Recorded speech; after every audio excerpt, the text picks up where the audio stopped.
विधिमंडळानं विधानसभेनं माननीय नामदार एकनाथ शिंदे साहेबांच्या नेतृत्वाखालच्या शिवसेना भारतीय जनता पक्षाच्या सरकारवरती पूर्ण विश्वास प्रचंड बहुमताने व्यक्त केलेला आहे। या पार्श्वभूमीवरती अद्याप मंत्रिमंडळाचं पूर्ण गठन जरी झालं नसलं तरी माननीय मुख्यमंत्री महोदयांनी सर्व युतीच्या आमदारांना अधिवेशन संपलेल्याच दिवशी सूचना दिलेल्या आहेत की आपापल्या मतदारसंघामध्ये जावा, पिकाची परिस्थिती काय आहे, दुबार पेरणी करण्यासारखी काही भागात परिस्थिती निर्माण झाली तर तात्काळ त्याचे अहवाल सरकारकडे सादर करा।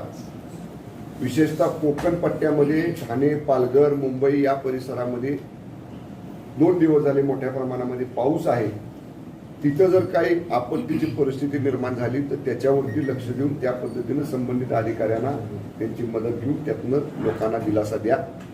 एवढंच नाही तर विधिमंडळातला विश्वासदर्शक ठराव संमत झाल्यानंतर माननीय मुख्यमंत्री आणि माननीय उपमुख्यमंत्री महोदयांनी दोघांनीही राज्यातल्या सर्व जिल्ह्यामध्ये नेमलेल्या पालक सचिवांना तातडीनं आपापल्या जिल्ह्यामध्ये रवाना होण्याचे आदेश दिले। त्याप्रमाणे आजच बहुतांशी जिल्ह्यातले पालक सचिव जिल्ह्यामध्ये रवाना झालेत। मला वाटतं आमच्या जिल्ह्याचे सुद्धा पालक सचिव कदाचित आज दुपारपर्यंत सातारा जिल्ह्यामध्ये येतील।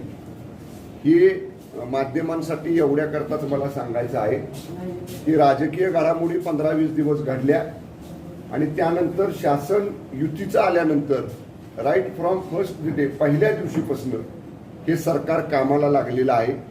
माननीय मुख्यमंत्री महोदयांचं, उपमुख्यमंत्री माननीय फडणवीस साहेबांचं 24/7 राज्यातल्या सर्व परिस्थितीवरती लक्ष आहे। आता हा पाऊस मोठ्या प्रमाणात आल्यामुळं पहिली प्रायोरिटी विशेषतः मुंबई असेल, मी मगाशी म्हणलं तसं कोकण किनारपट्टी असेल, या भागामध्ये गतवर्षी जो अतिवृष्टी आणि महापुरामुळे ज्या प्रसंगाला सामोरं जावं लागलं त्याची पूर्वतयारी अगोदरच करण्याच्या सूचना त्या भागातल्या मान्य विधानसभा सदस्यांना माननीय मुख्यमंत्री उपमुख्यमंत्री महोदयांनी दिलेल्या आहेत। त्याप्रमाणे मी स्वतः माझ्या मतदारसंघामध्ये आता जातोय। आढावा घेतल्यानंतर दुपारी 3:30 वाजता तालुकास्तरीय अधिकाऱ्यांची मी या ठिकाणी बैठक घेतोय आणि त्या पद्धतीनं सर्व उपाययोजना करण्याच्या सूचना आम्ही देतोय। ज्या बाबी शासन स्तरावर मान्य सीएम मान्य डीसीएम साहेबांकडे द्याव्या लागतील त्या तात्काळ जिल्हाधिकाऱ्यांमार्फत मुख्यमंत्री कार्यालयाकडे पाठवण्याची सूचना आम्हाला आहेत। त्याप्रमाणे आम्ही त्या पाठवू। युतीचं सरकार हे कामाला लागलेलं आहे। प्रचंड विश्वास विधिमंडळानं लोकप्रतिनिधींनी विधानसभेतल्या सरकारवर व्यक्त केलेला आहे। अशा पार्श्वभूमीत इथून पुढच्या 2.5 वर्षात शिंदे साहेबांच्या आणि फडणवीस साहेबांच्या नेतृत्वाखालचं युतीचं सरकार की ज्या युतीच्या नावावरती आम्ही मतं मागितली होती, ज्या युतीच्या माननीय नरेंद्र मोदी साहेब, माननीय बाळासाहेब ठाकरे साहेब, माननीय फडणवीस साहेब यांचे फोटो बॅनरवर लावून आम्ही मतं मागितली होती। आमची पहिल्यापासून ह्या सर्व आमचे जे 40 आमदार शिवसेनेतनं आम्ही या ठिकाणी शिवसेनेमध्ये आम्ही जे उठाव केला त्या आमच्या 40 आमदारांचं पहिल्यापासून आमच्या पक्ष नेतृत्वाकडे आग्रह होता की ही आपली नैसर्गिक युती आहे। आपल्याला मतं देताना, आम्हाला निवडून देताना भाजप शिवसेना युतीचे उमेदवार म्हणून निवडून दिलेला आहे, पण त्यावेळी वरिष्ठ पातळीवर काय झालं आम्हाला माहिती नाही। आमच्या पक्षप्रमुखांनी निर्णय घेतला महाविकास आघाडी करण्याचा। पक्षप्रमुखांचा आदेश असल्यामुळं आम्ही तो मान्य केला, स्वीकारला। पण गेल्या 2.5 वर्षात या महाआघाडीच्या सरकारमध्ये विशेषतः शिवसेनेच्या आमदारांची, खाली गाव पातळीवरच्या शिवसैनिकांची जी गळचिप्पी झाली ती आता सहनशीलतेच्या पलीकडे गेल्यामुळं आम्ही वारंवार गेली 2 वर्ष आमचे विधानसभेतले गटनेते माननीय एकनाथ शिंदे साहेबांना ही सांगत होतो की हे पक्षप्रमुखांच्या कानावर घाला। पक्षप्रमुखांना, खाली शिवसैनिकांना काय त्रास होतोय, आमदारांना काय त्रास होतोय, आमच्यासारख्या मंत्र्यांना काय त्रास होतोय हे सुद्धा आम्ही सांगितलं, पण त्याच्यावरती उपाय होऊ शकला नाही आणि म्हणून आम्ही अशा पद्धतीचा हा उठाव केला आणि त्याला 55 पैकी 40 शिवसेनेचे आमदार आणि 11 अपक्ष आमदार असं माननीय शिंदे साहेबांच्या बरोबर आम्ही 51 आमदार आहोत। एवढं मोठं पाठबळ या सर्व आमदारांनी या ठिकाणी आमच्या बरोबर ठेवलं आणि त्यामुळं आता हे शिवसेना भारतीय जनता पक्ष युतीचं सरकार आलेलं आहे। शिंदे साहेबांनी विधिमंडळात सुद्धा सांगितलेलं आहे की येणाऱ्या 2.5 वर्षात गेल्या 2-2.5 वर्षातला जो बॅकलॉग राहिला विकासाचा तो दुप्पट वेगानं आम्ही इथून पुढे काम करू आणि माननीय पंतप्रधान मोदी साहेब माननीय भारतीय जनता पक्षाचे गृहमंत्री अमित शाह साहेब या दोघांनीही सांगितलेलं आहे, जे पी नड्डा साहेब, की महाराष्ट्र सरकारच्या ह्या युती सरकारच्या पाठीमागे केंद्र सरकार भक्कमपणाने उभं राहील आणि जेव्हा केंद्राचं सरकार आणि राज्याचं सरकार एका विचाराचं असतं तेव्हा सगळ्या बाबीत राज्याचा विकास करायला त्याची मदत होती. आणि शिंदे साहेब, फडणवीस साहेब दोघंही अनुभवी आहेत, सिनियर आहेत. दोघांचं पूर्वी सुद्धा चांगली मैत्री होती. दोघांनीही मागच्या सरकारमध्ये एकत्र काम केलेलं आहे आणि सकारात्मक अप्रोच ठेवून काम करणारे हे दोन नेते आहेत. दोन्हीही नेते सहजपणानं सामान्य माणसाला उपलब्ध होणारे आहेत. त्यामुळे या दोघांच्या नेतृत्वाखाली आम्ही सर्व आमदार युतीमधले राज्यामध्ये अतिशय चांगल्या पद्धतीचं काम करू. माध्यमांच्या प्रतिनिधीचं सुद्धा आमच्या युतीच्या सरकारला सहकार्य असावं अशी या पत्रकार परिषदेच्या निमित्तानं आपल्याला विनंती करून माझी प्रस्तावना संपवतो. काय प्रश्न असतील तरी एका एकाने विचारा. साहेब, आपण निधी मिळत नसल्याच्या कारणावरून चुकला होता, परंतु परवा सभागृहामध्ये 294 कोटी आपल्यासाठी दिले असं सांगितलं गेलं. नेमकी वस्तुस्थिती काय आहे? 294 कोटी रुपये नियमित विधिमंडळाच्या आमदारांना जे अर्थसंकल्पीय तरतुदीमधनं पैसे मिळतात, जिल्हा नियोजनच्या समितीमधनं निधी मिळतो, तो नियमित मिळणारा निधी आहे. मागच्या 5 वर्षातला जर या ठिकाणी निधी काढला, म्हणजे ज्यावेळी पाठीमागचं 5 वर्षातलं आमचं सरकार होतं, तर याच्यापेक्षा अधिक निधी आम्हा सर्व आमदारांना त्यावेळी मिळाला होता. त्यामुळं हा निधीचा विषय हा योग्य आहे. सर्व आमदारांनी योग्य पद्धतीनं निधी कसा कमी मिळाला हे आमच्या पक्ष नेतृत्वाकडे आम्ही लेखी स्वरूपात दिलेला आहे. मग तुम्ही याच सर्किट हाऊसमध्ये बसून पाटणची आकडेवारी कोटीच्या घरात सांगितली होती, जिल्ह्याची कोटीच्या घरात सांगितली होती, राज्याची कोट्यावधीचे आकडे सांगितले, मग ते आकडे फुगवून सांगितले, कमी होते, फुगवून मागच्या प्रमाणात कमी होते. बरं, मी नेहमी सांगतोय तुम्हाला, 2.5 वर्ष का सहन केलं? तर जनतेची काळजी होती. सांगितलं ना साहेब, आपल्याला सांगितलं ना, आम्ही सरकार हे करू नका ही सांगत होतो, केलं. आम्ही पक्षप्रमुखाचा आदेश म्हणून ऐका एकेकात प्रश्नाचं उत्तर देतो ना मी. पक्षप्रमुखांचा आदेश म्हणून आम्ही ते स्वीकारलं, पण सहनशीलतेच्या पलीकडे जेव्हा गेलं तेव्हा आमचा नाईलाज झाला. साहेब, तुमच्यावरती आरोप झाले की 50 कोटी रुपये तुम्हाला देण्यात आलेले आहे प्रत्येक आमदाराला, याबद्दल काय सांगा? कोणी पुरावा आहे? चर्चा तर तीच होती. चर्चेला उत्तर आम्ही देऊ शकत नाही. एक पैसा घेतल्याचा पुरावा द्यावा, राजकारण सोडून घरी बसू आम्ही. मग आता उद्धव ठाकरे तुमचे नेते आहेत किंवा नाही? आम्ही शिवसेनेत आहोत. स्वर्गीय शिवसेना प्रमुख बाळासाहेब ठाकरे साहेबांची शिवसेना पुढे घेऊन आम्ही चाललेलो आहोत. स्वर्गीय धर्मवीर आनंद दिघे साहेबांची शिवसेना घेऊन आम्ही पुढे चाललेलो आहोत.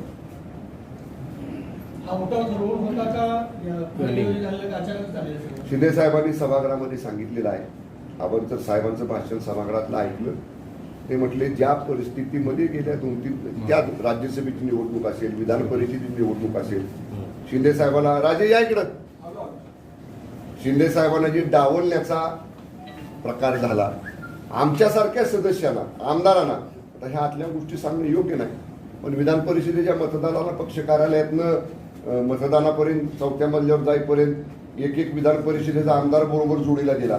म्हणजे ज्यांनी 25-25, 30-30 वर्ष पक्षामध्ये काम केलं त्यांना पक्ष कार्यालयातनं प्रायोरिटी क्रमांक दिल्यानंतर तिथून मतदान केंद्रावर जाईपर्यंत सुद्धा विधान परिषदेतला एक आमदार विधानसभेच्या आमदाराच्या बरोबर एवढा गैरविश्वास जर स्वतःच्या पक्षातल्या आमदारांवर दाखवला गेला असेल, हे सहनशीलतेच्या पलीकडे गेला आमच्या. साहेब, आता तुमचा झालाय, बाकी सांगा ना. आपण मला एक नाव सांगा. आबा कोळेकरांचा माफीनामा नाही वाचला आपण. किशोर गुरु स्पीकिंग आपण एक वाचली बाजू, दुसरी नाही वाचली. माफीनामा आलाय ना, मग माफीनामा का देतो माणूस? मग चूक त्यांनी सांगितलं ना, शतशः माफी मागतो म्हणून. माध्यमांना माझी विनंती आहे, एक नाण्याची बाजू बघू नका, दुसरी सुद्धा नाण्याची बाजू बघा. या सगळ्या गोष्टी घडल्यानंतर आता शिवसेनेकडनं असं सांगितलं जात आहे की जर आता पुन्हा तुम्ही राजीनामे द्या आणि निवडून येऊन दाखवा, असं एक आव्हान तुम्हाला जे आम्ही बहुमतात आहोत. 55 पैकी 40 आमदार शिवसेनेच्या तिकिटावर निवडून आलेले शिंदे साहेबांच्या नेतृत्वाखाली बहुमतात आहोत. बहुमत ज्याच्या बाजूने असतं त्याला राजीनामा देण्याची आवश्यकता वाटत नाही. घोडे मैदान लांब नाही. 2.5 वर्षानंतर विधानसभेच्या निवडणुका होतील. मान्य आमचे नेते शिंदे साहेबांनी सभागृहात सांगितलेलं आहे, माझ्याबरोबर असणाऱ्या 50 आमदारापैकी एकही आमदार पराभूत होऊ देणार नाही, एवढा आमचा विश्वास आमच्या नेत्यावर आहे, आमच्या नेत्याचा आमच्यावर आहे. त्यावेळी तुम्ही कोणत्या पक्षातून निवडणूक लढवणार? मग 2.5 वर्षानंतरचा हा विषय. आम्ही शिवसेनेत आहोत, शिवसेना सोडलेली नाही. आगामी विधानसभेला चिन्ह कुठं राहणार आपलं? आम्ही शिवसेनेत आहोत, शिवसेना सोडलेली नाही. साहेब, 2.5 वर्ष तुम्ही जी गळचेपी झाली, एकेकाने विचारा, मी बसतो बराच वेळ. 2.5 वर्ष एक तुम्ही विचारता का तुम्ही विचारता? सांगितलं की सरकार अल्पजीवी ठरेल, 6 महिन्यात मध्यवर्ती निवडणुका लागतील, काय सांगा? पवार साहेब बोलतात तसं कधी होत नाही. यापूर्वीचा अनुभव आहे. पवार साहेब म्हणले 25 वर्ष महाविकास आघाडी टिकल, 2.5 वर्षातच गेली. आता पवार साहेब सांगतायत मध्यवादी लागणार नाही. संजय राऊत पण हेच बोलले होते की 3 महिन्यामध्येच फक्त कोणाला किती महत्व द्यायचं? ज्या संजय राऊतांमुळे शिवसेनेवर ही वेळ आली, ज्या संजय राऊतांमुळे पक्षाच्या चिन्हावर निवडून आले 40 आमदार बाहेर पडले, त्यांना किती महत्व द्यायचं? आम्ही महत्व देत नाही त्याला. 2.5 वर्ष तुम्ही गळचेपी म्हटलं होतं केली. की आमदार झोपेत असताना मी रात्री जायचो आणि ते उठायच्या आधी मी परत यायचो. नेमकं असं काढायचं ना? आम्ही झोपेत असणार काय सांगणार? झोपलेला असणारा माणूस काय सांगणार? झोपेत असणारा मागं काय सांगणार? साहेबांना विचारा ना तुम्ही. साहेबांना विचारा ना. आम्ही एका शब्दात तुमच्या प्रश्नाचं उत्तर देतो. पहिल्या दिवशी जेव्हा आम्ही सर्व आमदार शिंदे साहेबांबरोबर गेलो, त्या दिवशी आम्ही सांगितलं, साहेब तुमच्या खांद्यावर आम्ही मान ठेवलेली आहे. तुम्ही जो निर्णय घ्याल, कुठनं उडी मारायला सांगा, तिथनं उडी मारायची आमची तयारी आहे. आमचा विश्वास एवढा आमच्या नेत्यावरती आहे. त्यामुळं तिने कोणाशी बोलले, काय बोलले, याचा आम्हाला विचार करण्याची गरज नाही. तर सातारासाठी किती मंत्रिपदाची मागणी करणार? सीएम डीसीएम साहेबांना विचारा. साहेब, निलंबनाची 12 आमदारांवर कारवाई केली. माननीय सर्वोच्च न्यायालयानं 11 तारखेपर्यंत त्याला स्थगिती दिलेली आहे. हो. 11 तारखेला त्याच्यात न्यायालयात आमची बाजू आम्ही मांडू, त्यांची बाजू ते मांडतील. विधिमंडळ अध्यक्षांची बाजू मांडतील. मान्य सर्वोच्च न्यायालय जो निर्णय देईल तो आम्ही स्वीकारू. साहेब, आता तुमची सरकार आलेली आहे, आपल्याकडे मंत्रिपद सुद्धा येणार आहे. तुमचा सातारा जिल्हा विकासासाठी काय पॅटर्न असणार आहे? सातारा जिल्ह्याचे सुपुत्र शिंदे साहेब आहेत. त्यामुळं आता जिल्ह्याला काळजी करण्याची बिलकुल कारण नाही. इकडे येण्यापूर्वी साहेबांची माझी सविस्तर चर्चा झालेली आहे. मंत्रिमंडळ स्थापन झाल्यानंतर अतिशय चांगल्या पद्धतीनं सातारा जिल्ह्याचे जे प्रलंबित प्रश्न आहेत, ते जिल्ह्याचे सुपुत्र असल्यामुळे शिंदे साहेबांना माहिती आहे. फडणवीस साहेबांचं सुद्धा विशेष लक्ष जिल्ह्यावरती आहे. त्यामुळे ह्या दोघांच्या माध्यमातून मागं जे 2.5 वर्ष थोडंसं मंदावला होता विकास, तो या जोडगोळीच्या नेतृत्वाखाली चांगल्या पद्धतीनं होईल एवढा मला विश्वास आहे. आणि घुसमट होत होती. गद्दारांना माफी नाही. आम्ही गद्दार नाही ना. आम्ही आजही सांगतोय, आम्ही शिवसेना प्रमुखांचाच फोटो मागे लावतोय, धनुष्यबाणच मागे लावतोय. आम्ही शिवसेना सोडलेली नाही. घरात शिवशक्ती आम्ही घरातच आहे ना. शिवसेना सोडलीच नाही तर तुम्ही म्हणता, पण ते तसे मानत नाही. त्यांनी काय ठरवायचं? 15 लोकांची शिवसेना काय 40 लोकांची शिवसेना हे त्यांनी ठरवायचं. तुमच्या मतदारसंघात राष्ट्रवादीकडनं तुमची घुसमट होत होती का? किंवा एकूण जिल्ह्यात तुमची काय नेमकी घुसमट होत होती? या गोष्टी मी वेळोवेळी शिंदे साहेबांच्या माध्यमातून सीएम साहेबांना सांगितल्या. ज्या वेळी संधी मिळाली तेव्हा थेट सीएम साहेबांना सांगितल्या. अनेक बाबी घडत होत्या. जी कामं शिवसेनेचा आमदार राज्यमंत्री म्हणून मी करत होतो, त्या कामांची भूमिपूजन उद्घाटन राष्ट्रवादी काँग्रेसचे खासदार, राष्ट्रवादी काँग्रेसचे माझ्या विरुद्ध उभे राहिलेले उमेदवार उघड करायची. जी कामं जिल्हा नियोजन समितीतनं आमदारांना मिळतात, ती कामं पालकमंत्र्याच्या माध्यमातून आम्ही आणली. म्हणून बॅनरबाजी, फोटोबाजी करून श्रेय घ्यायचे. बारीक बारीक गोष्टीमध्ये लक्ष घालायचे. वेळोवेळी पालकमंत्री काही राष्ट्रवादी काँग्रेसच्या कार्यकर्त्यांचा विषय असला तर मी त्या राज्यात त्या मतदारसंघाचा आमदार असताना, मंत्री असताना राष्ट्रवादी काँग्रेससाठी परस्पर हस्तक्षेप करायच्या ह्या गोष्टी घडत होत्या. त्या वेळोवेळी आम्ही सांगितलेल्या आहेत वर. आम्ही उठाव केलाय. तुम्ही बंडखोरी म्हणा, काय गद्दारी म्हणा, तुम्ही काय म्हणाल, पण आम्ही म्हणतोय आम्ही उठाव केलाय. तुम्ही जो काही उठाव केला, त्या उठावाच्या कालावधीमध्ये तुम्हाला उद्धव साहेबांचा काय फोन आला का? तसं काही निरोप आला? काय झालं, बऱ्याच ठिकाणी रेंज नसायची मोबाईलला. आम्ही ज्या भागात होतो ना, त्याच्यामुळे ते रेंजचा घरी सुद्धा फोन व्हायचा नाही तर आमचा. त्यामुळे मग कदाचित ते रेंज आउट ऑफ रेंज मध्ये किंवा प्रवासात असताना काय माहित नाही, पण फोनला रेंजच नसायचे आमच्या. आम्ही आउट ऑफ कव्हरेज होतो. काही पत्रकारांचे फोन लागायचे, काही म्हणजे काय आता बघा, प्रवासात एखाद्या पॅच मध्ये रेंज येते नाही, एखाद्या पॅच मध्ये रेंज येते ना. आपण प्रवास करताना तुम्ही पण अनुभव घेता. खूप होती, प्रचंड निसर्ग सौंदर्य आहे. शहाजी बापूंच्या क्लिप मध्ये एक उल्लेख होता की या सुरतमध्ये पहिलं पाऊल शंभूराजेंचं, दुसरं पाऊल माझं पडलं. म्हणजे ह्या बंडाची मूळ प्रेरणा तुमची होती. जे काही उठाव झाला सगळ्यांनी मिळून केला. योगायोगानं ती गाडी आमची पुढे गेली पहिली. नाव तुमचं पुढे. आणि मी तुम्हाला एक सांगू का, एकनाथ शिंदे साहेब जिल्ह्यातले आहेत. जिल्ह्यातला माणूस मोठा होत असेल, जिल्ह्यातला माणूस एखादा पक्षासाठी, पक्ष वाचवायसाठी एखादा चांगला निर्णय धाडसाचा घेत असेल, त्याच्याबरोबर राहिलो आम्ही त्याच्याबरोबर. पक्ष वाचवण्याची वेळ आली होती आता. 100%. साहेब आपण म्हटलं की गळचेपी झाली, नक्की कुणाचं नाव घेऊन आपण बोलणार आहोत? कशात सांगितलं ना मी, माझ्या मतदारसंघामध्ये माझ्या विरुद्ध उभं राहिलेले राष्ट्रवादी काँग्रेसचे उमेदवार, विद्यमान खासदार राष्ट्रवादी जाऊन भूमिपूजन उद्घाटन करत होते ना माझ्या मतदारसंघातल्या कामांची. एकूण साहेब, अजित पवारांचा हा? शिवसेनेचे एकूण जे तुम्ही बाहेर पडलेले 40 आमदार आहात शिवसेनेचे, त्यांचं नेमकं कारण म्हणजे अजित पवार आहेत की संजय राऊत आहेत, या दोन्ही गोष्टींची अजित पवारांचं नाव सारखं चर्चेत आहे. अजित पवारांचं नाव देखील उद्धव ठाकरे नेमकं काय समजायचं म्हणजे? एकदा संजय राऊत ते ओंकार म्हटलं तसं, एकदा संजय राऊतांचं नाव नाही, आम्ही संजय राऊतांच्या वक्तव्याकडे गांभीर्याने बघत नाही. बरं. सरकारचा भाग ते नव्हते. सरकारचा भाग शिवसेनेचे नेते, मुख्यमंत्री म्हणून आदरणीय उद्धव ठाकरे साहेब आहेत होते. राष्ट्रवादी काँग्रेस पक्षाचे नेते आणि उपमुख्यमंत्री म्हणून दादा होते, आणि काँग्रेसचे थोरात साहेब होते. थोरात साहेबांच्या बद्दल फारशा तक्रारी आमच्या कोणाच्याच नव्हत्या किंवा काँग्रेस पक्षाबद्दल नव्हत्या.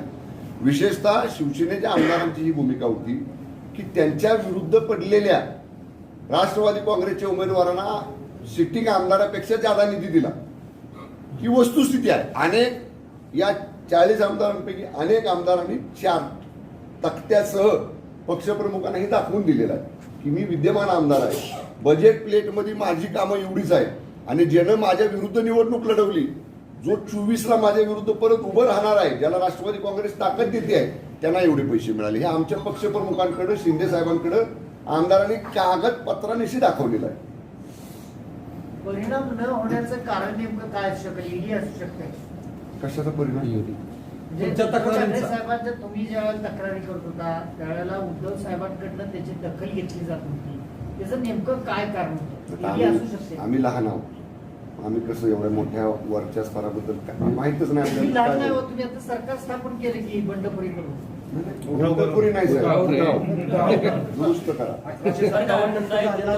बरं का. ही लय खूप म्हणजे खूप वरच्या स्तरावरचा हा विषय आहे. आम्हाला काही आतल्या उद्धव गोष्टी ठाकरे साहेबांचे मोठे आहेत असं म्हणण्यात काय अर्थ नाही असं मला वाटतं. तुम्ही ज्या आता भूमिकेतून सगळं आजही आम्ही त्यांना मानतो ना, जे बाळासाहेब ठाकरे साहेबांचे सुपुत्र आहेत. अजूनही आमचं त्यांना म्हणणं आहे की ही जी 41-40 लोकांची शिवसेना आहे, ही मूळची शिवसेना आहे, ह्याला तुम्ही आशीर्वाद द्या. त्यांनी परत बोलावलं तर तुम्ही जाणार. तुमच्यासोबत जे 40 आमदार आहेत आता, शिंदे साहेबांच्या बरोबर तुमच्यासोबत म्हणजे तुम्ही त्यात आहात, तुमच्यासोबत जे 40 आमदार आहेत त्यांच्या विरोधात काय केंद्रीय यंत्रणांच्या तक्रारी तपास सुरू आहे, तर त्या तपास तक्रारी यांचा किंवा गुन्हे जे दाखल आहेत त्यांचा तपास यापुढील काळात चालावा न चालावा या अनुषंगाने तुमची काय भूमिका ज्या आहे? गोष्टी रितसर असतील, नियमानं असतील, त्या होतील. ज्याच्यामध्ये तथ्य नसेल. बच्चू कडू यांना अलीकडे दुसऱ्या दिवशी क्लीन चिट मिळालं रस्ता घोटाळ्याच्या एका प्रकरणामध्ये. नाही, मला याची कल्पना नाही. छापून आले सगळीकडे. मला नाही कल्पना. ज्यांच्याबद्दल ईडीचे अजितदादांना सुद्धा ते 48 तासाचं सरकार झालं तेव्हा एक क्लीन चिट मिळाली होती असं मला आठवण्यासारखं झालं. ह्याच्यामध्ये त्याला- महाविकास आघाडीमध्ये तुम्ही आता साहेब, गृहराज्यमंत्री होता, आता तुम्हाला नेमकं गृहमंत्री, कॅबिनेट मंत्री पद कुठलं अपेक्षित आहे तुम्हाला? आम्ही पहिल्या दिवशी सांगितले, आम्ही शिंदे साहेबांच्या खांद्यावर मान ठेवलेली आहे. त्यामुळं ते जो निर्णय घेतील तो आम्हाला 24/7 मान्य आहे. सोशल मीडियामध्ये जशी मुख्यमंत्री उपमुख्यमंत्र्यांच्या नावाची चर्चा होती, तशी शहाजी बापूंना पर्यटन मंत्री करा म्हणून एक मागणी होती. साहेब निर्णय दोन्ही साहेब आमचे सीएम DCM साहेब घेतील निर्णय ह्याच्यावर. त्यांना पूर्ण अधिकार, आम्ही 164 लोकांनी त्या दोघांना सगळे अधिकार दिलेले आहेत. संजय राऊत संपूया का? साहेब, 4 वाजता दिला का? नाही दिलंय सगळं साहेब. तुम्ही मला मतदारसंघात जायचं. नाही वेगळ्या खात्याला जास्त प्राधान्य द्या. साहेब, मला शिंदे साहेबांचा आदेश, शिरसावंदे फडणवीस साहेबांचा आदेश, दोघी नेत्यांचा आमचा आदेश शिरसावंदे असेल. साहेब पालकमंत्री पदासाठी मंत्रिमंडळाचा विस्तार कधी होईल? आम्हाला काहीच कल्पना नाही. आम्ही फक्त अधिवेशनात ठराव संमत झाला, सभापती अध्यक्षांवरचा विश्वासदर्शक ठराव दुसरा संमत झाला आणि परवानगी घेऊन आम्ही निघालो.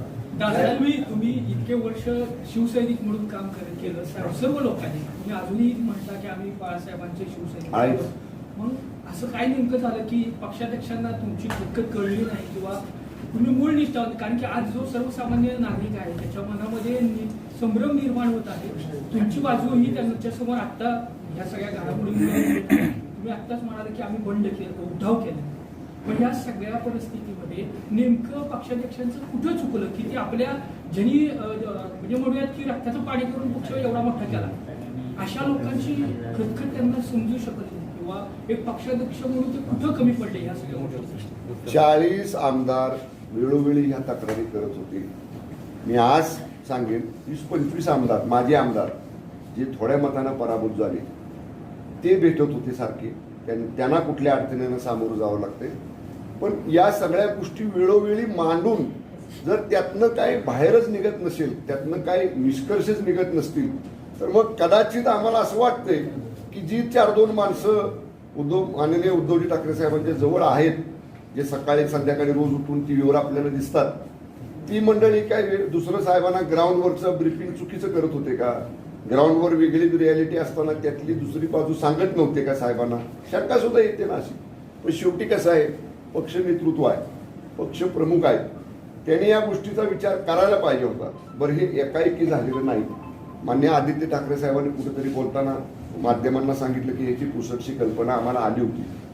शिंदे साहेबांना बोलवून घ्यायचं, शिंदे साहेबांबरोबर असणाऱ्या आमदारांना बोलवून घ्यायचं. तुमचं काय म्हणणं आहे? ठीक आहे, तुम्ही वेळोवेळी सांगितलं, झालं नाही, आता करू.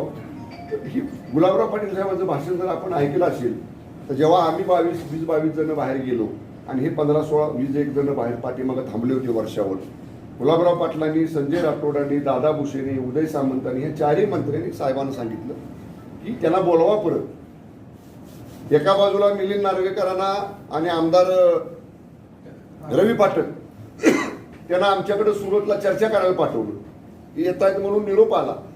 आणि दुसऱ्या बाजूला टीव्हीवर दिसलं गटनेते पदावरून एकनाथ शिंदे साहेबांची हाकालपट्टी. मग एका बाजूला बोलतोय असं म्हणायचं आणि दुसऱ्या बाजूला आमच्या नेत्याला विधिमंडळातल्या गटनेते पदावरून काढायचं. हे योग्य वाटलं नाही ना आम्हाला. साहेब, मगाशी तुम्ही गैरविश्वासाचा एक मुद्दा उपस्थित केला निवडणुकीच्या वेळी. खरं तर आता सुद्धा तुमच्या प्रेसवर पोलिसांचा आवाज आहे, इव्हन कॅमेरा सुद्धा सुरू आहे. हा गैरविश्वास आहे की सरकार आमचं आहे आता? मग तरी सुद्धा का असू दे ना, सरकार आमचं आहे. बरं साहेब, तुम्ही तिकडं असताना सरकार आमचं आहे आणि मला माहिती आहे, आम्हाला सगळ्या 40 आमदारांना, अपक्ष 11-51 आमदारांना माहिती आहे आमच्यावर आमच्या नेत्यांचा किती विश्वास आहे. सर, खरंच कॅमेरा सुरू आहे पोलिसांचा? मी सांगितलं होतं माझे गृहराज्यमंत्री म्हणून. बोला की साहेब, तुम्ही थोडं लवकर सोडा की आज. तुम्ही तिकडं असताना ज्या शिवसैनिकांनी इथे मोर्चा काढला त्यावेळी तुमचं काय म्हणजे कसं लक्ष होतं? त्यांना आदेश आला असेल, त्या आदेशाची अंमलबजावणी तिने केली असेल.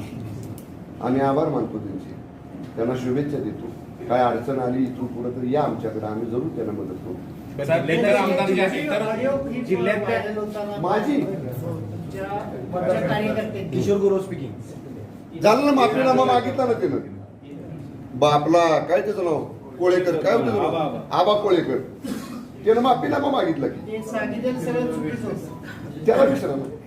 आबा कोळेकरांचा नंबर देतो तुम्हाला. फोनवर तर उत्स्फूर्तपणे बोलले होते ते. मग माफीनामा नाही मागायचा ना, हाय त्या विचाराशी ठाम आहे म्हणायचं. भीती बोलली वगैरे कसली भीती? मी तिकडे 250 किलोमीटर लांब. तुम्ही उद्धव ठाकरे सरकार पडू शकता, आबा कोळेकर काय? उद्धव उद्धव ठाकरेंचं सरकार पडू शकता, आबा कोळेकर काय? मी कोण? आमचे नेते. गुवाहाटीचा तुमचा एक जो प्रवास होता त्याच्याबद्दल थोडंसं आल्हाददायक झाला, छान झाला, निसर्ग पाहता आला, थोडासा आराम मिळाला. आणि काय साहेब, फक्त बाकी कुटुंब बरोबर नव्हतं याची खंत आहे. साहेब, शिवसेना कामाख्या देवीचा आशीर्वाद मिळाला आहे बघा. तुमच्या या उठावामध्ये बोललं गेलं होतं, त्याच्याबद्दल माकामेक्याच्या बद्दल बोललं गेलं होतं की इथून जे काही 40 हे पाठवले रेडे हे कशाला म्हणतात? उघड सांगेल, तुमचे भाऊबंदच आहेत, माध्यमांचेच प्रतिनिधी आहेत. देसाई साहेब, तुमच्या या उठावामध्ये ईडी आणि सीबीआयचं योगदान किती? ह्याचं उत्तर देतो ना. त्यांनी जे आपण म्हणूयात असंवैधानिक भाषा वापरली ही, आणि म्हणजे आता ते त्याचं प्रायश्चित्त त्यांना मिळालं ना. 40 रेडे काय करू शकतात त्यांना प्रायश्चित्त मिळालं ना.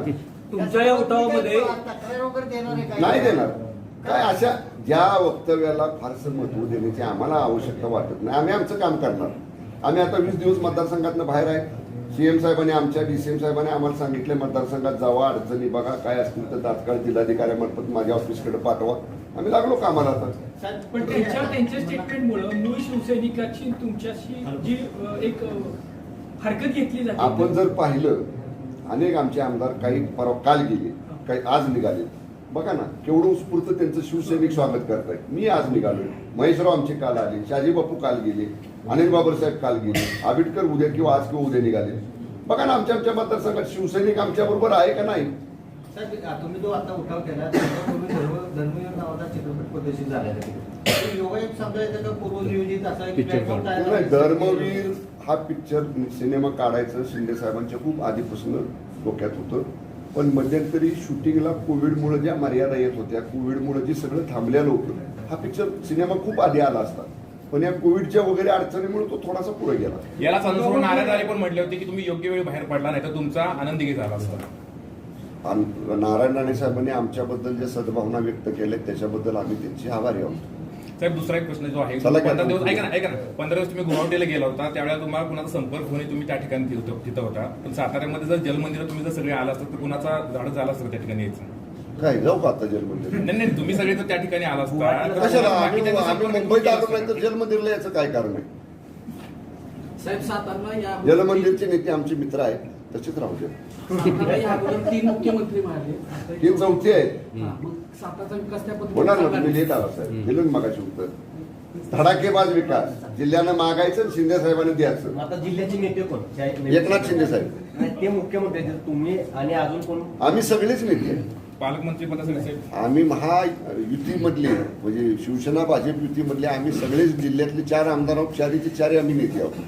पालकमंत्री पद तुम्हाला मिळते अशी चर्चा आहे. हा? पालकमंत्री पद तुम्हाला मिळते अशी चर्चा आहे. शाजीभाऊ पाटील बरं वाटलं ऐकून. आज खुललो जरा मी.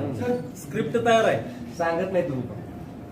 सर तुम्हाला खरं सांगू का, घरी आल्यावर रात्री पत्नीने विचारलं, बंधूने विचारलं, म्हणलं मी काय मागितलंच नाही त्यांच्याकडे. ते म्हटले खरं सांगावं. म्हणलं खरं सांगतोय. पहिल्या दिवशी जाताना आम्ही सांगितलं साहेब आपला ठरला निर्णय, चला. अनेक ठीक आहे काय आमदार मंडळी त्यांना विनंती करत होती हे करा ते करा. मी एक शपथपूर्वक सांगतो, निघताना सुद्धा म्हणलं साहेब मी जाऊ का. माझ्या वडिलांचं वर्ष श्राद्ध होतं परवा. म्हणलं आता घरी तर जाऊ शकत नाही, तर फ्लॅटवर मुंबईचे मला 5 वाजेच्या तरी पिंडदान करायचं. म्हणले जावा तुम्ही, येणार आहे कधी परत. म्हटलं आता मतदारसंघात जाणार आहे. ठीक आहे म्हणले मी फोन करतो तुम्हाला. एवढं फक्त बोलणं झालं. मला साहेब मंत्री करणार का, हाय तिथंच ठेवणार का, प्रमोशन देणार, मग मला कुठलं खातं देणार, मग मला जिल्ह्यात पालकमंत्री करणार का, काही सुद्धा शपथपूर्वक सांगतो मी त्यांना बोललो नाही, विचारलं नाही. तुम्हाला करायला हवं कारण गेल्या 2.5 वर्षात माझ्या नेत्यावर विश्वास आहे. नाही पण तुम्हाला करायला पाहिजे पालकमंत्री, कारण गेल्या 2.5 वर्षात खरं तर पालकमंत्री म्हणून तुम्ही शोभत. बरं एक शेवटचा प्रश्न आहे. आमचे मित्रच होते पालकमंत्री. साहेब उठावाला किती महिन्यापासून तयारी चालली होती? नाही एक आठवत घरात नाही. त्रास झाला का तुम्हाला पालकमंत्र्यांचा तुम्हाला त्रास झाला? नाही ना, मित्र आहेत आमचे. मित्र आहेत, काल होते, आज आहेत, उद्या पण राहतील. तुमच्या या ते त्यांच्या उठावामध्ये पक्षाचं काम करत होते, मी माझ्या पक्षाचं करत होतो. तुमच्या या मुळात उठावामध्ये तपाशीच आहे की महाआघाडी अनैसर्गिक झाली होती. त्यांच्या विरुद्ध आम्ही लढलो होतो, त्यांच्या विरुद्ध आम्ही मतं मागितली होती. त्यांच्याबरोबर बसण्याची वेळ आली मंत्रिमंडळात आम्हाला. त्यामुळे हे आम्हाला पटत नव्हतं. साहेबांना आम्ही सांगत होतो की रिव्हर्स टाकूया, आता परत जाऊया, आपलं मूळ घर गाठूया. ठीक आहे, ते नाही शक्य झालं. शेवटचा प्रश्न, तुम्ही ज्यावेळी शिवसेनेत उरलेल्या शिवसेनेत नव्हते, उद्धव ठाकरेंच्या शिवसेनेमध्ये उरलेल्या आमदारांपैकी व्हीप जारीच्या कारवाईमध्ये फक्त आदित्य ठाकरेंचं नाव वगळल्यामुळे त्यांची अशी चर्चा आहे की नुरा कुस्ती सुरू आहे. त्याच्या बाबतीतलं मत ज्यांनी व्हीप जारी केलाय आमचे मुख्य प्रतोद भरत गोगावले साहेब, ते कदाचित स्पष्टपणाने आपल्याला देतील त्यांची रणनीती काय आहे. मी मगाचपासून सांगतोय, मी एक साधा आमदार आहे. तुम्ही ह्या नेते मंडळींचे काय धोरण आहे मला कसं विचारता. साध्या आमदार गोळा करून 40 झाले ना. म्हणून आम्ही म्हणतोय ना, आम्ही सगळे साधे आहोत. आमचा नेता 40 आमदार एकत्र झाल्यामुळे हे सगळं हे बघा, 40 आमदार हाक मारल्यानंतर येतात.